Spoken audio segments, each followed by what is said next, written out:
पुणे में कल हुए हादसे को लेकर विरोधियों की ओर से राजनीतिक जामा पहनाने की कोशिश जारी है। इस पर अब केंद्रीय मंत्री मुरलीधर मोहोळ ने जवाब दिया है। पुणे में पत्रकारों से बात करते हुए उन्होंने विरोधियों पर निशाना साधते हुए कहा कि कुछ लोगों ने मौके का फायदा उठाकर पुणे को बदनाम करने की सुपारी ली है। मध्ये जी घटना घडली, एका खाजगी प्रिमायसिस मध्ये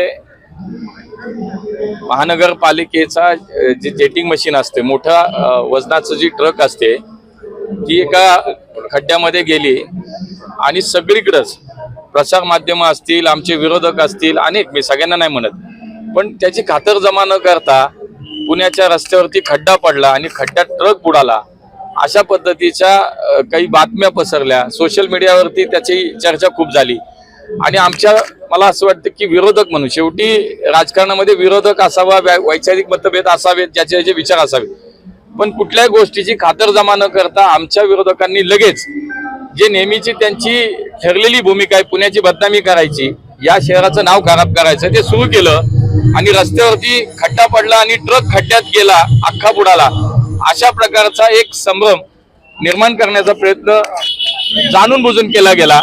मला असं वाटतं की त्याची जर वस्तुस्थिती पाहिली तर 100 वर्षापूर्वीची ती बिल्डिंग आहे आणि सिटी पोस्टाची बिल्डिंग आहे। जुन्या काळात या पेटांमध्ये, जुन्या वाड्यांमध्ये विहिरी असायच्या आणि त्यातली ती विहीर होती आणि ती विहीर बुजवलेली होती। त्याच्यामध्ये छोट्या मोठ्या गाड्या सिटी पोस्टाचं काम करण्यासाठी येत असत, पण इतक्या मोठ्या वजनाची गाडी त्या ठिकाणी आली, ती सरळ त्या ठिकाणी त्या वजनाचा त्याला अंदाज न येता ती खड्ड्यात गेली।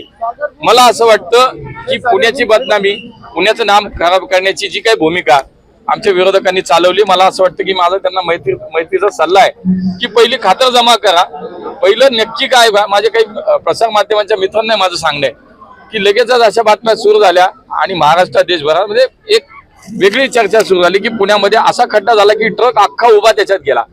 माझी विनंती राहील की अशा कुठल्याही गोष्टी ज्या आहेत, एकदा त्याची जर खात्री करून घेतली तर बरं होईल। त्यामुळे कालचा झालेला प्रकार हा निश्चितच माझ्या दृष्टीनं मला असं वाटतं की तो चुकीचा झालाय।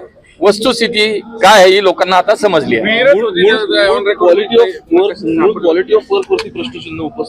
क्वालिटीचा विषय नाही, विषय काय होता, क्वालिटीचा विषय काय, सार्वजनिक रस्ता नव्हता तो, कुठलाही रस्ता, ते पोस्ट ऑफिसची खाजगी जागा होती आणि त्याच्यामध्ये त्या ड्रेनेज लाईनचं काम करण्यासाठी जेटिंग मशीन आतमध्ये गेली होती। प्रिमायसेस मध्ये 4 भिंतीच्या आतमधला झालेला तो प्रकार होता, पण त्याला स्वरूप असं दिलं गेलं की काही लोकांनी तर सुपारी घेतली। काय झालं की शहराची बदनामी करायची, काही झालं की पुण्याची बदनामी करायची। तर मला असं वाटतं की कुठल्याही पद्धतीनं हा प्रशासनाचा, लोकप्रतिनिधीचा याच्यामध्ये काही संबंध नव्हता।